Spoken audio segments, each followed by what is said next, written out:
Mainit na naman ang araw sa Manila. Sa kanto ng isang masikip na eskinita, may matandang lalaki na tila bahagi na ng tanawin ng lansangan. Bitbit ang kalawanging kariton, polyo ang sombrero, at lagas ang tsinelas. Si Mang Isko ay tahimik na tinutulak ang kanyang pinamamasurang kariton. Puno ng bote, lata, karton, at mga bagay na para sa iba ay wala ng silbi. Ngunit para sa kanya ay kabuhayan. Isko, wag mong kalimutan kunin yung kahon sarap ng tindahan ha. Sigaw ng tindera sa kanto, si Aling Cora. Opo Aling Cora, maraming salamat po ulit. Sagot ni Mang Isko, sabay ngiti kahit pawisan at sunog sa araw ang muka. Ilang taon nang ganito ang takbo ng buhay ni Mang Isko. Bawat araw ay paulit-ulit. Gigising bago sumikat ang araw. Iikot sa mga kalye, mamamasura, magbebenta sa junk shop. At kung may matirang barya, bibili ng pandesal at kape. Sa isang sulok na bakanteng lota siya tumutuloy. Sa ilalim ng trapal na, pilit niyang tinahi gamit ang lumang sinulid at karayom na nakuha rin sa basura. Hindi naman dating ganito ang kanyang buhay. Si Francisco Isko del Rosario ay dating karpintero.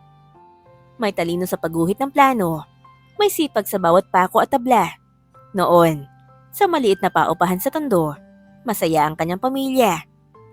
May asawa siyang si Liza at isang sanggol na lalaki, si Baby Tomtom. Ngunit ang buhay ay bigla na lang naging isang malaking pagsubok para sa kanya. Naaksidente si Isko sa trabaho. Nahulog mula sa ikalawang palapag ng ginagawang bahay. Wala nang benepisyo sa kumpanya dahil nagsara ito pagkatapos ng ilang buwan.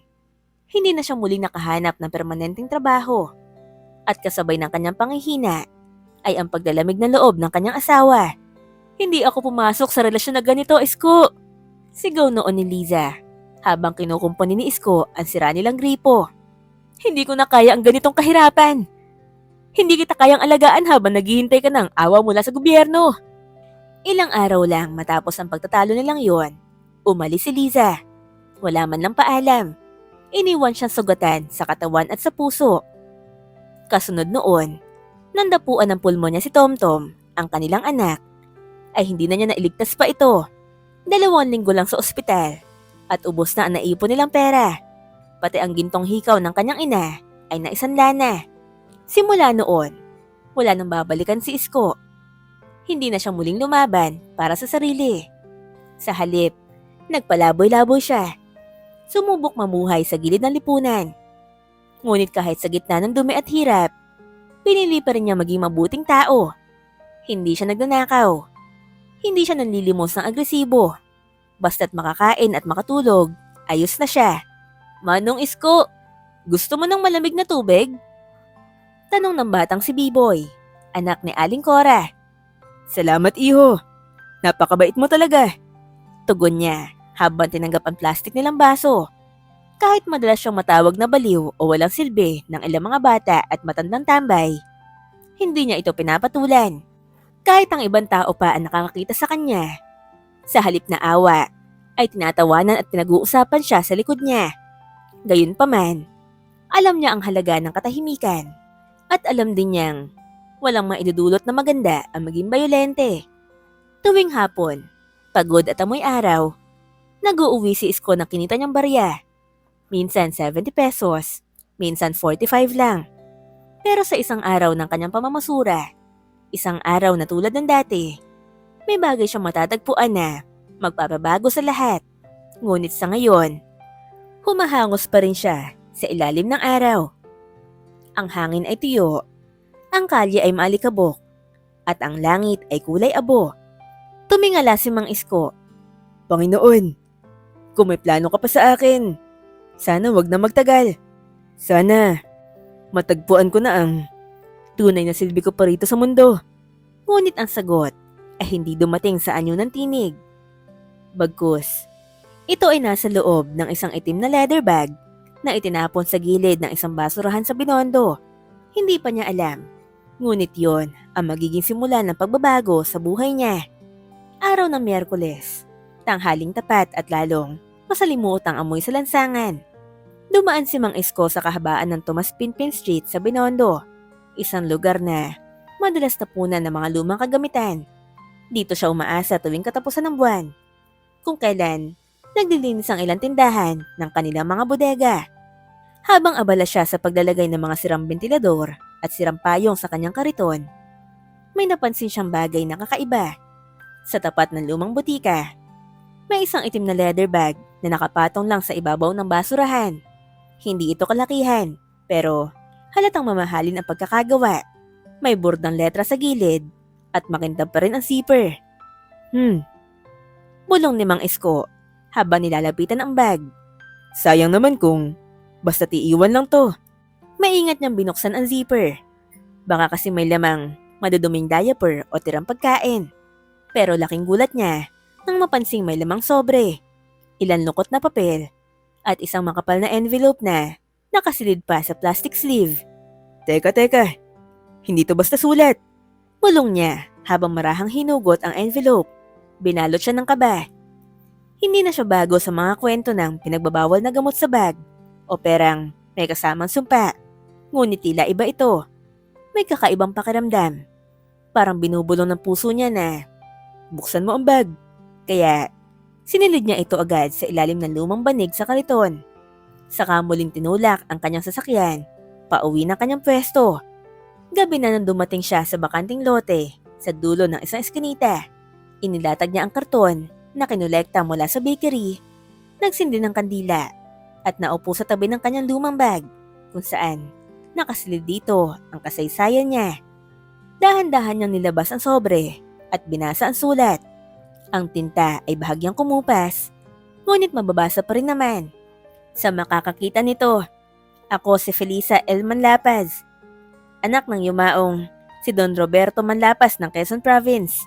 Ako ay nasa 84 na taong gulang sa oras ng pagsulat ng liham na ito. Iniwan ako ng aking pamilya, asawa, mga anak at mga kaibigan. Medyo naging malupit ako sa kanila. Ito ang pinagsisisihan ko ng ilang dekada. Sa huling mga taon ng aking buhay, ako ay nabuhay na mag-isa sa lumang bahay ng aking ama, kasama ang alaala ng kayamanan na nakita ko sa salapi. Subalit, hindi ito ang hinahanap ko. Ang titulo ng lupa sa loob ng sobre ay pag-aari ko. Hindi ko na kayang dalhin to sa libingan.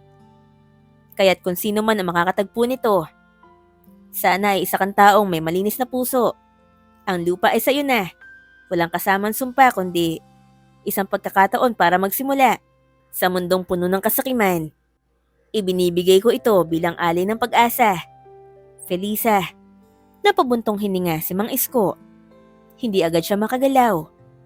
Hindi niya alam kung totoo ba ang kanya nabasa o isa lamang itong palaro ng kapalaran. Baka naman biro lang to. O baka papel lang to ng lupa na matagal nang pinawalang bisa. Bulong niya sa sarili habang hawak-hawak ang dokumento. Ngunit hindi niya maiwasang mapansin.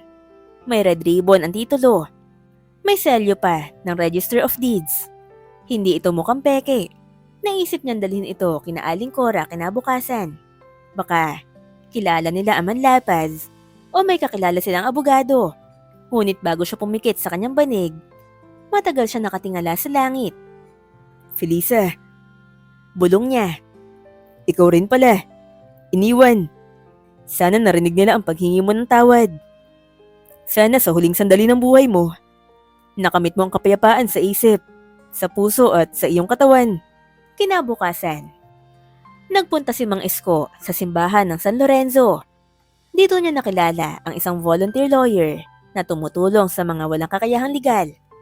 Si Atty. Carmina, isang batang abogada na halatang galing sa may kayang pamilya pero may puso para sa mga dukha. Manong, saan niyo po nakuha to? Tanong ni Atty. Carmina habang hawak ang titulo. Napulot ko po sa basura, sa Binondo. May kasamang sulat. Galing daw po kay Felisa Manlapaz. Tahimik na pinag-aralan ni Atty. Carmina ang dokumento. Pagkatapos ng ilang minuto, tumingin siya kay Mang Isko at ngumiti. Manong, totoo po ito. Hindi po ito biro. Ang lupang ito nasa Quezon. At higit 3 hektarya ang lawak. Malapit po ito sa bagong kalsadang tinatayo ng gobyerno. Pwede po kayo maging milyonaryo. Napaupo si Mang Isko. Hindi siya makapaniwala. Hindi ko alam kung anong gagawin ko, iha. Hindi ko nga po alam kung karapat-dapat ako. Napaluha si Atty. Carmina. Manong, baka po yan na ang sagot sa panalangin nyo. At sa sandaling yon, sa maliit na silid sa simbahan, dalawang kaluluwang minsan nasaktan ng mundo ang nakaramdam ng liwanag. Isang matanda na akalay tapos na ang laban at isang abogada na muling naniwala sa kabutihan ng kapalaran. Ang mga araw, kasunod ng pagkakatuklas ni Mang Isko sa lihim ng bag, ay tila isang panaginip na hindi niya mawari kung totoo. Sa tulong ni Atty. Carmina, agad nilang isinailalim sa isang legal na beripikasyon ang titulo. Makalipas ang 3 araw, dumating ang balita. Nahitimo, malinis, at walang utang ang lupa. Hindi niyo na po kailangan bayaran ng anuman, Manong Isko. Sabi ni Atty. Carmina habang hawak ang mga papel. Ipapasa na lang natin sa pangalan nyo. May affidavit lang na kailangan gawin. Ang sulat ni Doña Felisa ay sapat na patunay ng kusang loob na pamana. Napatingin si Isko sa bintana ng silid ng simbahan. Parang huminto ang oras. Hindi niya lubos maisip na siya. Ilang taon siyang halos di pinapansin sa kalsada, ay bigla na lang magmamana ng malawak na lupain. Hindi lang basta lupa, kundi 3 ektarya sa Quezon na ngayon ay binibili ng mga developer. Hindi ko po alam kung paano ko to susuklian. Bulong ni Mang Isko. Parang masyado pong malaki para sa tulad ko. Napangiti si Atty. Carmina. Siguro po, hindi nyo kailangan suklian.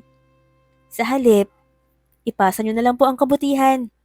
Pagbalik niya sa kanyang kariton, inabot siya ng ilang batang pulubi na madalas niyang kasama mamasura. Manong Isko, may bago po ba kayo napulot? Tanong ng batang si JR. Marungis ang muka, ngunit laging may ngiti. Pinamigay niya ang ilang mga gamit niya dito. Tuwang-tuwa si JR. Labis-labis ang pasasalamat kay Isko. Nagsimula na siya maglinis. Balak na niyang magmukhang responsable at karapat-dapat. Lumipas ang 2 linggo sa tulong ni Atty. Carmina na ipasa sa kanya ang titulo ng lupa.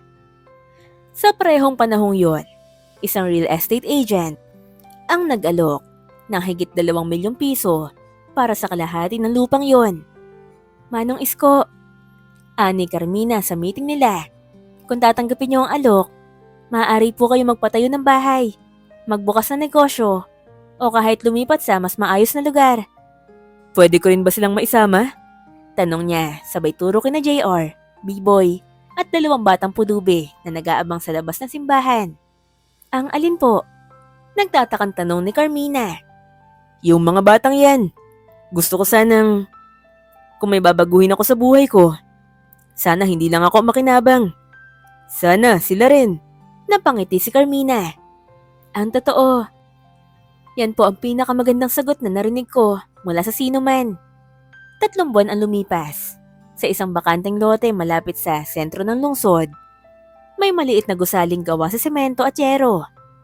Sa harapan nito, nakapinta ang mga salitang, Bahay Pag-asa, para sa mga batang tulad ko noon, Isko del Rosario. May libreng agahan tuwing umaga, silid para matutulog ang mga batang lansangan, at mga libreng silid-aralan tuwing hapon.